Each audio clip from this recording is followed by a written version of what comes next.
বিসমিল্লাহির রহমানির রহিম।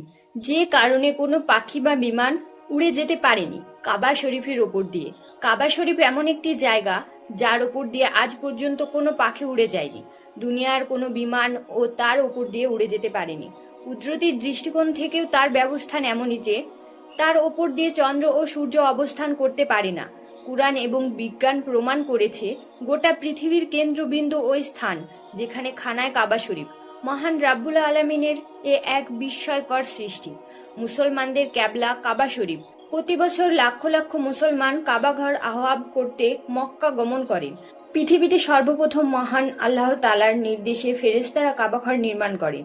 কাবাঘরকে উল্লেখ করে মহান আল্লাহ তাআলা কোরআনের সূরা আল ইমরানের ৯৬ নম্বর আয়াতে বলেন, বিশ্বের সর্বপ্রথম ঘর যা মানুষের ইবাদত রূপে নির্মিত হয়েছে তা ওই ঘর যা মক্কাতে অবস্থিত।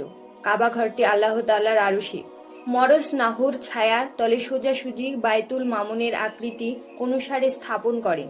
হযরত আদম আলাইহিসসালাম ও হাওয়া আলাইহিসসালাম উভয়ই আল্লাহ তাআলার কাছে ইবাদতের জন্য একটি মসজিদের প্রার্থনা করেন। আল্লাহ তাআলা তাদের দোয়া কবুল করেন এবং বাইতুল মামুনের আকৃতিতে পবিত্র কাবাঘর স্থাপন করেন। এখানে হযরত আদম আলাইহিসসালাম সন্তুষ্ট চিত্তে আল্লাহ তাআলার ইবাদত করতে থাকেন।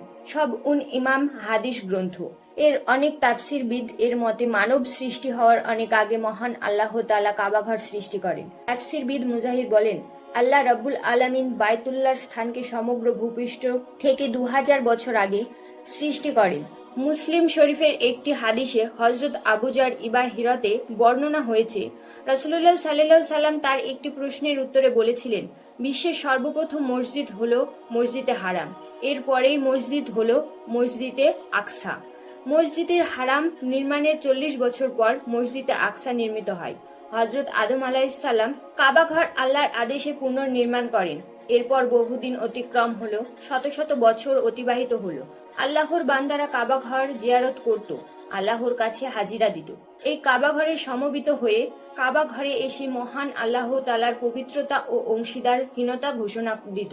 লাব্বাইক আল্লাহু লাব্বাইক ইনাল হামদা ওয়ান নিয়ামাতা লাকা ওয়ালা মুলুক লা শারিকা লাব্বাইক।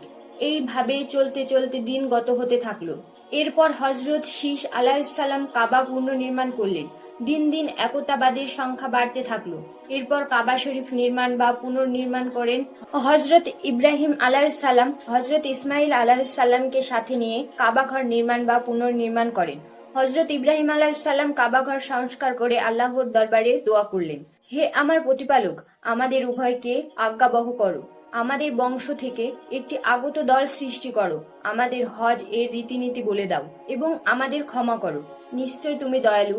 হে প্রতিপালক, তাদের কাছে একজন কয়ক্রমণ প্রেরণ করলেন, যিনি তাদের কাছে তোমাদের আয়াত তেলাওয়াত করবেন, তাদেরকে কিতাব ও হিকমত শিক্ষা দেবে এবং পবিত্র করবেন। নিশ্চয় তুমি মহান পরাক্রমশালী। আল্লাহ রব্বুল হযরত ইব্রাহিম আলাইহিসসালাম ও হযরত ইসমাইল আলাইহিসসালামের বংশ হতে হযরত মুহাম্মদ সাল্লাল্লাহু আলাইহি সাল্লামকে শেষ নবী ও রাসূল হিসেবে পৃথিবীতে প্রেরণ করেন। এরপর কয়েকশো বছর গত হলো। পবিত্র কাবাঘর সংস্কার করলেন আমালিক্কা সম্প্রদায়। তারপর আরো ৬০০ বছর কিংবা হাজার হাজার বছর পরে কাবাঘর সংস্কার করলেন মক্কার জুহা সম্প্রদায়। আরবের অর্থাৎ মক্কায় যে সকল গোষ্ঠী বা সম্প্রদায়ের উৎপত্তি ছিল তাদের দায়িত্ব থাকত কাবা শরীফ রক্ষণাবেক্ষণের এবং দায়িত্ব পালকের তারা সম্মানিত ও গর্বের মনে করত। শতাব্দীর পর শতাব্দী অতিবাহিত হলো। কাবা শরীফ ও কাবা ঘরকে সংস্কার করলেন মোর্চা সম্প্রদায়। মহানবী হযরত মুহাম্মদ সাল্লাল্লাহু সাল্লামের নবুয়তের প্রাপ্তির আগে কাবাঘর সংস্কার মক্কার বিখ্যাত কোরাইশ বংশ। এই কোরাইশ বংশের মহানবী হযরত মুহাম্মদ সাল্লাল্লাহু সাল্লাম ৫৭০ খ্রিস্টাব্দে জন্মগ্রহণ করেন।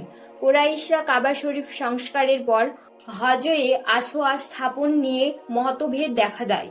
এই ভিডিওটি ভালো লাগলে চ্যানেলটিকে সাবস্ক্রাইব করে রাখবেন।